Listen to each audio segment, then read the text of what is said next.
Need help in organizing that closet or organizing your office? How about your kitchen?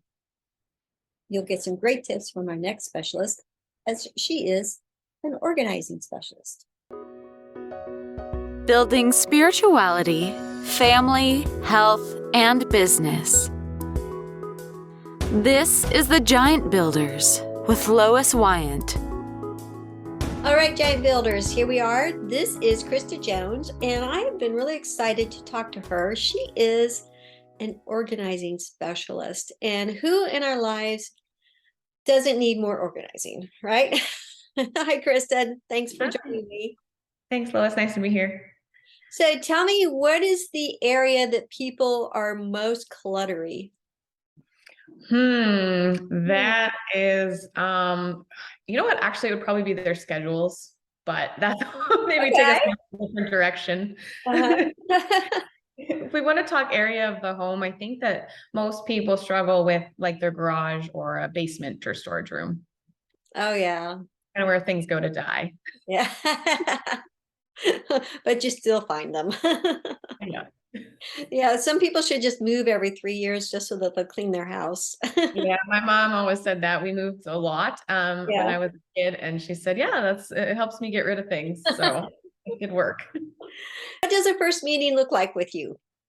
So we usually meet virtually over Zoom, and I get my clients show me through their whole home over their mobile phone. And I found that works really well because it can be really intimidating to let someone who's a complete stranger into your house to show them behind closed doors and cabinets. And so, yeah, doing it virtually actually puts some distance there and makes them feel a little more comfortable, a little less nervous, but they're still nervous.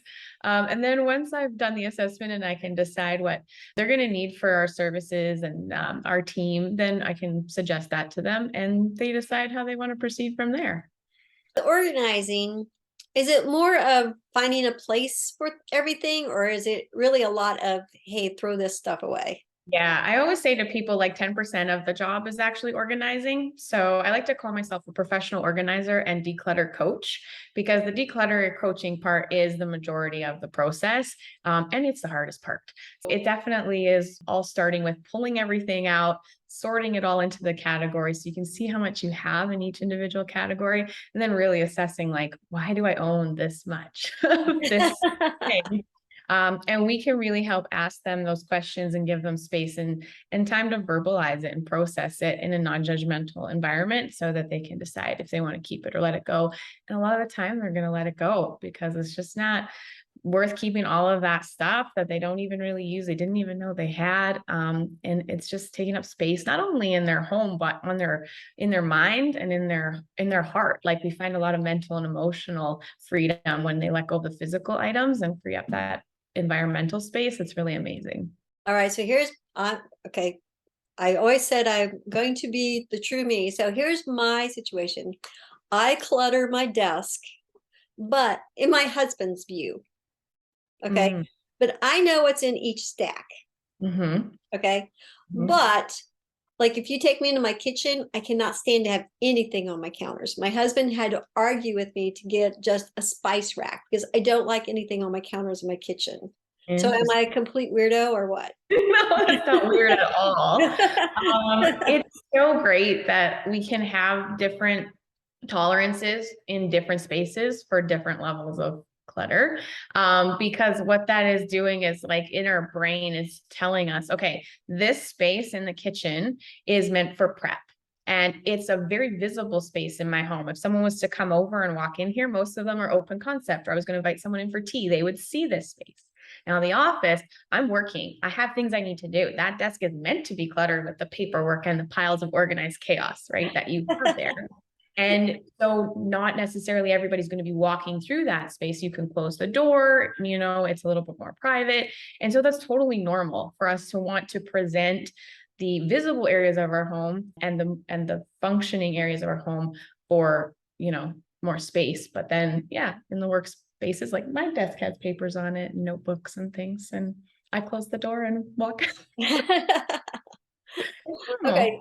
Now, on the other hand, my husband is like ultimately organize everything. Okay. But he organizes so often that he forgets where he puts it.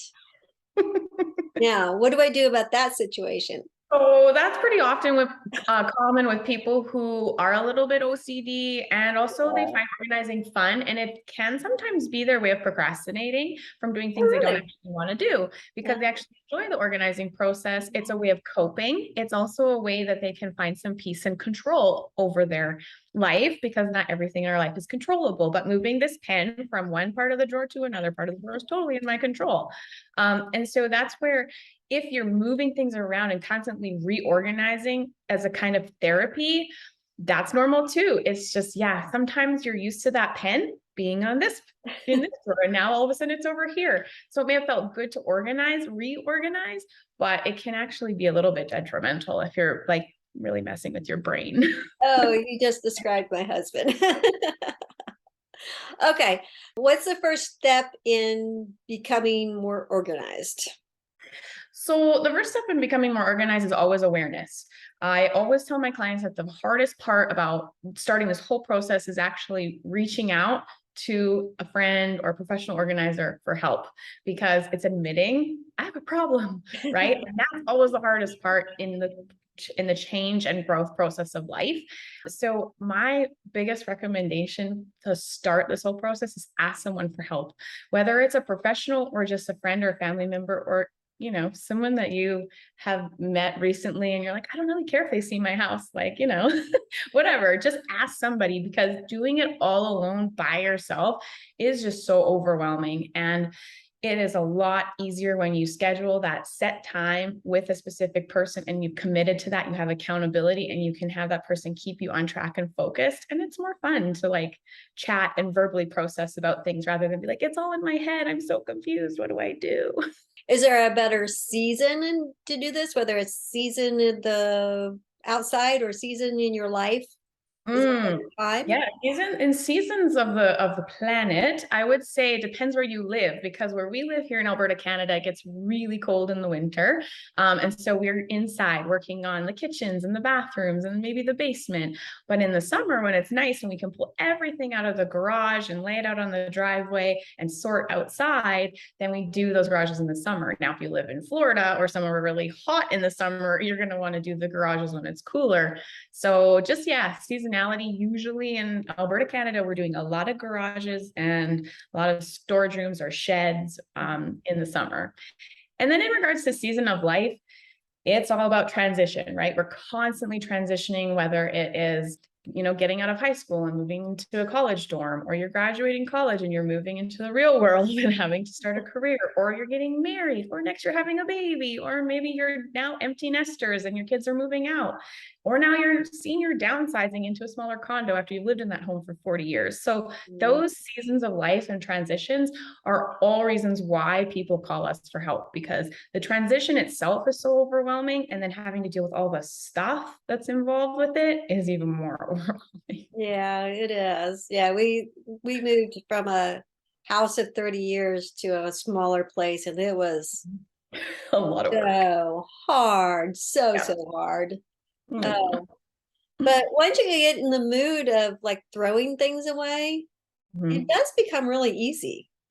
Yeah, it starts to feel pretty good. We call it our Yeah. declutter muscle. Yeah. So we kind of like work it out. First, you start with the 3-pound weights and you got to do a few reps before you're like, I can do 5 pounds. And then eventually you're up to the 25 or 50 pounds. And that's like the sentimental stuff, right? The stuff that has a lot of emotional and memories attached to it. So you got to start small with the small declutter muscles, things like pens and crayons and Paper clips. It's amazing how many boxes of paper clips my husband bought, but they were on sale. I know. And they're going to be used eventually. Eventually, if I live to be 100. Okay, good or bad to buy more things to organize you, or is that just building up more clutter? That's a really great point, because often our clients are worried like, oh, am I gonna have to spend a lot of money on organizing bins and products? And I'm like, not necessarily, because most of the time our clients already own a ton of those things. And usually they're not even being used. like they're in their storage room or their garage is kind of collecting dust. And so what we do again is focus on the decluttering. And once you get rid of things, then you can be like, oh, I do have enough baskets to organize the remaining stuff. So yeah, our key is never go out and buy new products until you've decluttered and gotten rid of the things so that you know what you're going to keep, and then just buy what you need from there to organize it. Talked about the moving of the stuff, but what about the heartfelt things? Yeah, and that's really important because a lot of times when people reach out to us, it's because of a way that they feel, right? They're feeling like stressed out, overwhelmed, anxious. And then they're also noticing mentally they can't focus, they're distracted, they're just feeling like scattered. And that's really important because there are some people who can have a completely chaotic environment, but they don't feel anxious or overwhelmed or stressed out. They're actually like, oh yeah, whatever. They're just phlegmatic personality and can just deal with it and it's fine, or they know exactly where everything is, even though it looks like a mess to everyone else. So they're not feeling overwhelmed and stressed out about it. But if our clients are feeling overwhelmed and anxious because of the external environment, that's something to really focus on and recognize that this is a big reason why we need to work on the environment. But I might get back into that size 4 pair of shorts. Yes, yes. So good intentions, and we all know what road that's paved to. But yeah, I think it's really interesting how we have a lot of crafters, like craft Oh, yeah. and artsy people that hire us because those personalities tend to be a little bit more phlegmatic, maybe ADD, maybe, it's a broad stereotype, but they kind of jump from one craft to the next or one project to the next, and they just enjoy the process. And they're not even really necessarily worried about finishing the thing, Mhm. let alone cleaning up while they're doing it or afterwards. So the space can become really crazy. And that's where it's just really good to have your set boundaries, your set space, the set home for things, and to know, okay, I'm going to have 10 projects on the go at once. And when those are finished, then I have room for more, right? And so giving yourself that structure is really beneficial for a person's mental and emotional health too. Holidays coming up. What should I do there to be more organized? Yeah, holidays can be really stressful, whether it's Thanksgiving or Christmas or just like your kid's birthday party. Just the thought of even having people in your home can stress you out. And then let alone having to like host, cook, and even have people staying overnight. That's just a whole nother ball game, right? So as professional organizers, we love to help before the holidays. We often get called to come and help with kitchen and pantry declutter and organization, as well as like guest bedroom and bathroom declutter and organization and styling, so that they can get their homes ready for their guests. And that is like a lot of fun. We love doing kitchens and pantries. They're the heart of the home. They can make or break like a family because of all of like the meal planning and grocery shopping and meal prep and cleanup time. Like spend a lot of time in there. So we love doing that and helping with, the stress that could come from hosting a large gathering like that. And we also find like a lot of times we're having discussions with our clients about their schedule and like, oh, so how many holiday parties are you going to? How many parties are you hosting here? Like, that's a lot, right? Like, Oh my. it's concerts and like just extra little things going on with the community or church groups. It can get really overwhelming with their schedule. And we've had quite a few clients let us know that because they decluttered and purged and simplify the things in their home, they also started doing that with their schedule and even like their commitments, and just starting to say no and simplify what they're putting on their calendar. That's really a freeing thing as well, because there's so much schedule overwhelm for people now that COVID is kind of, a bit more, the restrictions are relaxed and we're doing a bit more fun things and social things. So it's starting to kick back into full gear again. That's a good point. Yeah, I didn't think Mhm. about. And you know what the funny thing is, it seems like for us, is like all the things always happen in one weekend. It's like I get 3 free weekends and like everything's on one weekend. I don't know why that always happens. Maybe I'm just the only one, but Yeah, that no, that's definitely, you're not the only one. I always say things kind of happen in threes. Like if it's something bad happens, I'm like, okay, when's the next two? Because it's yeah. like, That's true. Now I yeah. will say we have a new rule in my house that we can't buy anything unless we have a place for it to go before we bring it home. Mhm. So that's really saved me a lot because my husband, he likes to buy things, like, oh, this tray will look so pretty in our house. And I'll say, like, well, where is it going to go? Because you can't buy it if you don't already have a place for it to sit. That's Love really helped us as far as like not creating new clutter in our new house. So I that. think Mhm. that was really helpful for us. That's so great. Any closing thoughts? Yeah, I think what you said is like just like being aware before you even purchase something is the first step to reducing clutter in your home. Because if you don't bring it in your house, it can become clutter. And so I would really encourage people to, especially, as Christmas is approaching right now as we're recording, right? It's really important to pay attention to the advertising and the marketing that's hitting you from all sides and think, okay, will I actually use this? Do I actually need and even want this? Or is this just the marketing ploy to like make me feel like I have to have it?